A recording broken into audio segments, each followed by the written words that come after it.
Europe کی Pakistani community کے لیے اچھی خبر، جن ممالک کا پاکستان کے ساتھ دوہری شہریت کا معاہدہ نہیں، وہاں پر مقیم پاکستانی کمیونٹی پاکستان آمد کے بعد ایئرپورٹس پر ویزا حاصل کر سکتی ہے۔ حکومت پاکستان کی نئی ویزا پالیسی کے تحت پاکستان کو دنیا کے 175 ممالک کے لیے کھول دیا گیا ہے۔ 175 ممالک کے شہری آن لائن ویزا حاصل کر سکتے ہیں، جن میں سے 50 ممالک کے شہری پاکستان آمد پر فیملی ویزا حاصل کر سکتے ہیں، جبکہ 95 ممالک کے شہری پاکستان آمد پر بزنس ویزا حاصل کر سکتے ہیں۔ پاکستان کا آن لائن ویزا حاصل کرنے کے لیے www.visa.nadra.gov.pk پر کلک کریں۔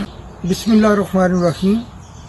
جرمنی کی پاکستانی کمیونٹی کے لیے بہت اچھی خبر ہے کہ اب ان کو ویزا لینے کے لیے برلن یا فرنکفرٹ جانے کی ضرورت نہیں، وہ گھر بیٹھے ہی آن لائن ویزا اپلائی کر سکتے ہیں۔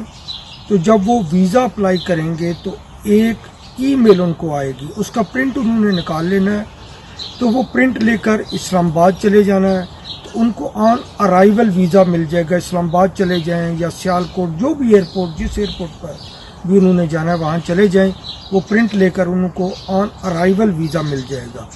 یہ حکومت پاکستان کی نئی پالیسی ہے جس کے تحت انہوں نے دنیا کے 175 ممالک کے لیے پاکستان کو کھول دیا ہے، اور خصوصاً ان لوگوں کے لیے جو پاکستان اوریجن رکھتے ہیں لیکن ڈبل نیشنلٹی نہیں بلکہ سنگل نیشنلٹی، انہوں نے پاکستان کی نیشنلٹی وڈرا کر دیا، انہوں نے اپنے بچوں کے ساتھ پاکستان جانا ہوتا ہے، تو ان کے لیے یہ بہت بڑی سہولت ہے۔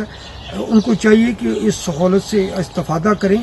بہت آسان پروسیس ہے آن لائن ویزا لینا۔ آپ نے صرف نادرا کی ویب سائٹ پہ جانا ہے www.visa.nadra.gov.pk، اور وہاں کلک کریں، آپ کو ساری انفارمیشن مل جائیں گی۔ تو میں سمجھتا ہوں کہ آپ سب لوگ اس سہولت سے فائدہ اٹھائیں، تو فائدہ اٹھا کر جو آپ کو لمبا سفر کر کے یا ویزے کے لیے انتظار کرنا پڑتا ہے ایمبیسی میں یا قونصلیٹ میں جانا پڑتا ہے، آپ سب لوگ اس سہولت سے فائدہ اٹھائیں اور آپ آن لائن ویزا اپلائی کیا کریں۔